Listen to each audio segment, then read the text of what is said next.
आप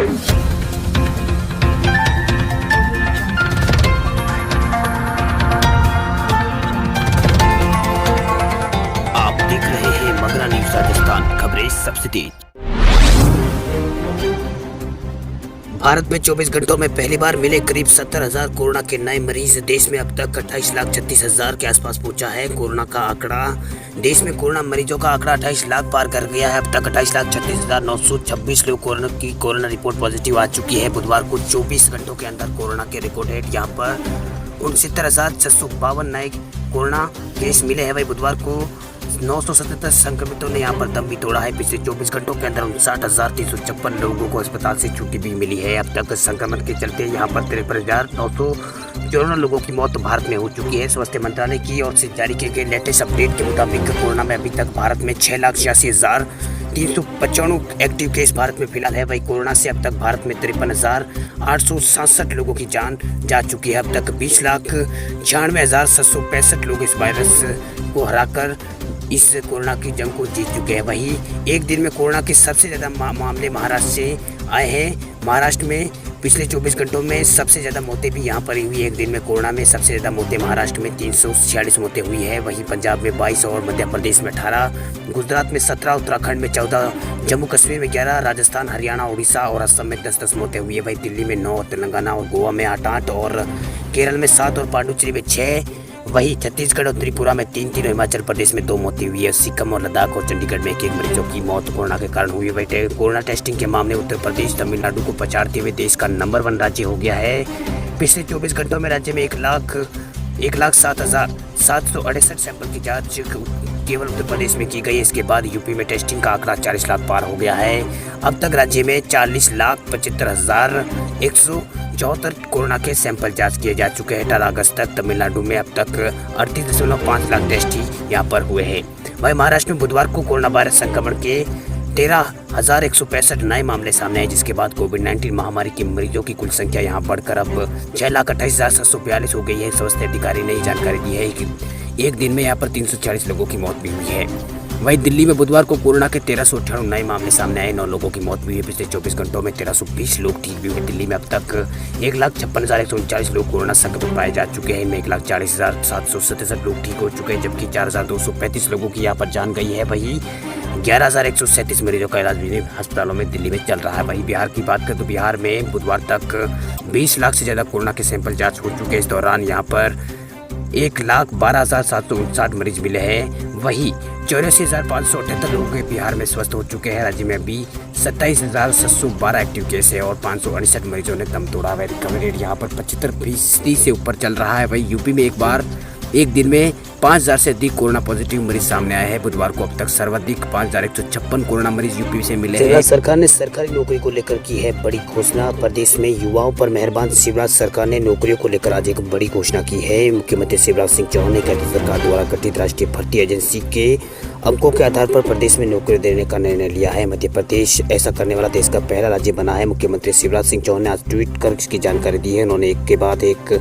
कई ट्वीट किए, जिनमें उन्होंने कहा कि अपने युवा बेटा बेटियों के कल्याण के लिए हमने एक अनूठा और क्रांतिकारी निर्णय लिया है। प्रदेश के शासकीय नौकरियों के लिए युवाओं को अलग से कोई परीक्षा देने की आवश्यकता नहीं होगी। एनआरए द्वारा आयोजित परीक्षा में प्राप्त अंकों के आधार पर ही उन्हें प्रदेश के शासकीय क्षेत्र में नौकरियां मिलेगी। वही एनआरए के द्वारा आयोजित परीक्षाओं में प्राप्त अंकों के आधार पर ही नौकरी देने का यहाँ पर अभूतपूर्व निर्णय देने वाला मध्य प्रदेश देश का पहला राज्य बन गया है। इससे युवाओं का जीवन सहज सुगम बनेगा। वहीं देश के दूसरे राज्यों में भी मध्य प्रदेश की इस पहल पर अपनाकर प्रदेश की बेटी बेटियों को बड़ी राहत प्रदान कर सकते हैं। मुख्यमंत्री ने केंद्र सरकार के इस निर्णय की सराहना की। उन्होंने कहा कि अपने ट्वीट में उन्होंने लिखा कि यशस्वी प्रधानमंत्री नरेंद्र मोदी के नेतृत्व में राष्ट्रीय भर्ती एजेंसी यानी एनआरए के गठन के फैसले से युवाओं के भविष्य की राह आसान हुई है। अब एसएससी, आरआरबी व आईबीपीएस की नौकरियों के लिए केवल एक ही परीक्षा में भाग लेना पर्याप्त होगा। देश के युवाओं की ओर से प्रधानमंत्री मोदी का अभिनंदन। मुख्यमंत्री के ट्वीट में उन्होंने आगे कहा कि मध्य प्रदेश की शासकीय नौकरियों में केवल प्रदेश के युवाओं का ही हक होगा। हमने ये फैसला पहले ही तय कर दिया है। अब आपको बार परीक्षाओं के कारण होने वाली निरर्थक व्यय और आवागमन से आपको मुक्ति मिल जाएगी। मेरे बच्चों, तुम्हारा जीवन आनंद में और बेहतर बने, यही मेरी प्राथमिकता है। दिल्ली में अगले 7 दिन भारी बारिश की आशंका। मौसम विभाग ने कई राज्यों में जारी किया है अलर्ट। राष्ट्रीय राजधानी दिल्ली और उसके आसपास के इलाकों में बुधवार को जोरदार बारिश हुई है। लगातार बारिश के कारण कई इलाके और निचले इलाकों में जल भराव हो गया है, जिससे यातायात ठप हो गया है। दिल्ली से सटे गुरुग्राम में भी कल सुबह से भारी बारिश हुई है।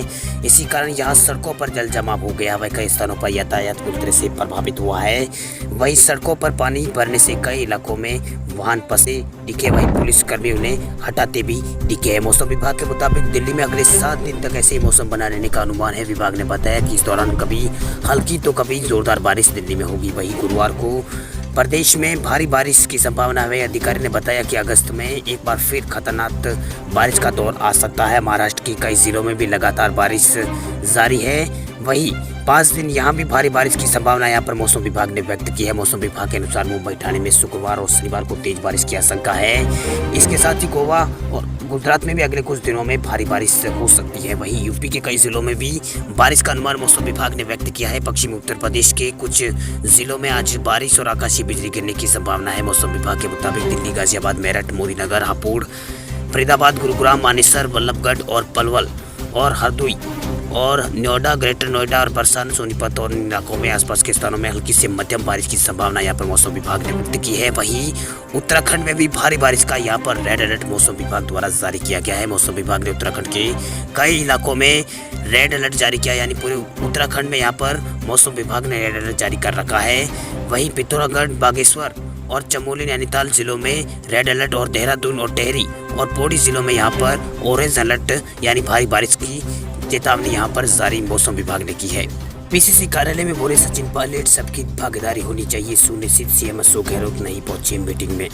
करीब 1 महीने से ज्यादा लंबे समय तक चले सियासी संग्राम के पटाक्षेप के बाद पूर्व पीसीसी चीफ सचिन पायलट गुरुवार को पहली बार कांग्रेस प्रदेश कमेटी कार्यालय पहुंचे। वहीं पूर्व प्रधानमंत्री राजीव गांधी की जयंती पर मौके पर पायलट ने मीडिया से बातचीत की कही और उन्होंने सबको साथ लेकर चलने की बात कही है। सबकी भागीदारी सुनिश्चित होना चाहिए, उन्होंने ऐसा कहा। वहीं बीते नगर निगम चुनाव की ही नहीं बल्कि 3 साल बाद पार्टी के फिर से चुनाव में जाना है। सबको मिलकर चलेंगे तो सफलता यहां पर मिलेगी, ऐसा सचिन पायलट ने कहा है। वहीं श्रद्धांजलि सभा से पहले मुख्यमंत्री अशोक गहलोत का आने का कार्यक्रम भी था, लेकिन इन वक्त पर पीसीसी आने का कार्यक्रम रद्द हो गया। इसके पीछे कारण इंदिरा रसोई योजना का उद्घाटन बताया जा रहा है। वहीं श्रद्धांजलि कार्यक्रम के समय ही इंदिरा रसोई योजना का उद्घाटन कार्यक्रम था, इसलिए वजह से गहलोत वहां चले गए थे। गहलोत ने ट्वीट कर राजीव गांधी को श्रद्धांजलि दी। उन्होंने ट्वीट करके कोरोना महामारी के प्रभावी मुकाबले और संचार तकनीकी में बड़ी भूमिका रही, उन्होंने ऐसा कहा। वहीं देश में संचार क्रांति की नींव रखने वाले राजीव गांधी का कारण ही ये हो पाया, ऐसा उन्होंने कहा है। वहीं करीब 6 साल तक प्रदेश कांग्रेस कमेटी की कमान संभालने वाले सचिन पायलट गुरुवार को 1.5 महीने के बाद यहाँ आए। अशोक गहलोत और पायलट के बीच हुई सियासी संग्राम के संगठन और सरकार में बगावत करने पर पार्टी ने गत महीने पायलट को पीसीसी चीफ और डिप्टी सीएम पद से हटा दिया था। पायलट की जगह अब पीसीसी की कमांड शिक्षा मंत्री गोविंद सिंह डोटासरा को सौंपी गई है। पायलट आज यहां साधारण विधायक की हैसियत से पहुंचे थे। इस दौरान पायलट ने कहा कि जब हम विपक्ष में थे तब 21 थे, इसके बावजूद कई स्थानीय चुनाव हमने जीते हैं। उस समय सीएम वसुंधरा के क्षेत्र में भी हमने चुनाव जीता है। इसके बाद पीसीसी चीफ गोविंद सिंह डोटासरा के चैम्बर में सचिन पायलट और कई कांग्रेसी नेताओं के बीच मंत्रणा हुई। श्रद्धांजलि कार्यक्रम में पायलट और डोटासरा समेत मुख्य सचेतक महेश जोशी और कई अन्य वरिष्ठ नेता ने यहां पर राजीव गांधी को पुष्पांजलि अर्पित की है। बिहार में महागठबंधन को बड़ा झटका। चुनाव से ठीक पहले अलग हुए हैं जीतन राम मांझी। बिहार के आगामी विधानसभा चुनाव की ठीक पहले जीतन राम मांझी ने महागठबंधन को बड़ा झटका दिया है। ताज़ा जानकारी के अनुसार जीतन राम मांझी की पार्टी हिंदुस्तान आवाम मोर्चा पार्टी यानी हम पार्टी की कोर कमेटी ने यह फैसला लिया है कि वे अब महागठबंधन का हिस्सा नहीं रहेंगे। ऐसे भी कयास लगाए जा रहे हैं कि जीतन राम मांझी आने वाले दिनों में जेडीयू के साथ जा सकते हैं। आपको बता दें कि जेडीयू की तरफ से जीतन राम मांझी की घर वापसी के लिए कई महीने से कागजात यहाँ पर चल रही थी। हिंदुस्तान आवाम मोर्चा पार्टी के अध्यक्ष जीतन राम मांझी ने आज हुई कोर कमेटी की बैठक में महागठबंधन से अलग होने का फैसला किया। हालांकि अभी यह स्पष्ट नहीं हुआ है कि मांझी की पार्टी हम पार्टी जेडीयू के साथ हाथ मिलेगी या नहीं, लेकिन सूत्रों का कहना है कि जीतन राम मांझी और जेडीयू पहले ही इनकी डील लॉक हो चुकी है। जानकारी के मुताबिक जेडीयू चाहती है कि मांझी की हिंदुस्तान आवाम पार्टी का पूरी तरह जेडीयू में विलय हो जाए। वहीं बिहार में नीतीश कुमार सरकार के मंत्री श्याम रजक को पार्टी से निष्कासित करने के बाद रजक पूरे मामले में चुप्पी उन्होंने तोड़ी है। श्याम रजक ने कहा कि मुझे निष्कासित नहीं किया गया है, मैं स्पीकर को अपना इस्तीफा देने जा रहा हूं। मैं ऐसी जगह नहीं रह सकता जहां पर सामाजिक न्याय को कुचला जा रहा हो। आपको बता दें कि रविवार को श्याम रजक को जनता दल से राष्ट्रीय जनता दल से यहाँ पर निष्कासित कर दिया गया था। श्याम रजक नीतीश कुमार सरकार में उद्योग मंत्री थे। आपको बता दें कि पार्टी से निष्कासित होने के बाद श्याम रजक ने पटना में तेजस्वी यादव की मौजूदगी में राष्ट्रीय जनता दल में वो शामिल हो गए थे। आम आदमी को लगा झटका, दिल्ली में पहुंची है पेट्रोल की कीमतें। तेल कंपनियों ने गुरुवार को एक बार फिर से बड़ा झटका देते हुए पेट्रोल की कीमतों में इजाफा कर दिया है। डीजल की कीमतों में लगातार 19वें दिन किसी तरह की कोई बढ़ोतरी की गई है। राजधानी दिल्ली में पेट्रोल 10 पैसा महंगा होकर 81 रुपये के भाव पर पहुंच गया। करीब एक हफ्ते में के भीतर दिल्ली में 57 पैसा प्रति लीटर ये पेट्रोल हो गया है। आपको बता दें दामों में कोई बदलाव नहीं हुआ था। पेट्रोल के भाव में आखिरी बढ़त मंगलवार को हुई थी। मंगलवार को दिल्ली में पेट्रोल 17 पैसा और कोलकाता मुंबई में 13 पैसा जबकि चेन्नई में 12 पैसा प्रति लीटर हो गया था। वहीं इंडियन ऑयल की वेबसाइट के मुताबिक दिल्ली, कलकत्ता, मुंबई और चेन्नई में पेट्रोल के दाम बढ़कर यहाँ पर 81 रुपये, 82.53 और 87.68 रुपये प्रति लीटर हो गए हैं। वहीं चारों महानगरों में डीजल की कीमत यहाँ पर 73, 77 और 80 और 78 रुपये के आसपास बढ़ी हुई है। वहीं तेल कंपनियां पेट्रोल डीजल के रेट हर दिन सुबह 6 बजे जारी करती है। इसी टाइम से ही नई दरें लागू हो जाती है। पेट्रोल और डीजल के दाम में एक्साइज ड्यूटी, डीलर कमीशन और अन्य खर्च जोड़ने के बाद इसकी कीमत लगभग दुगनी हो जाती है।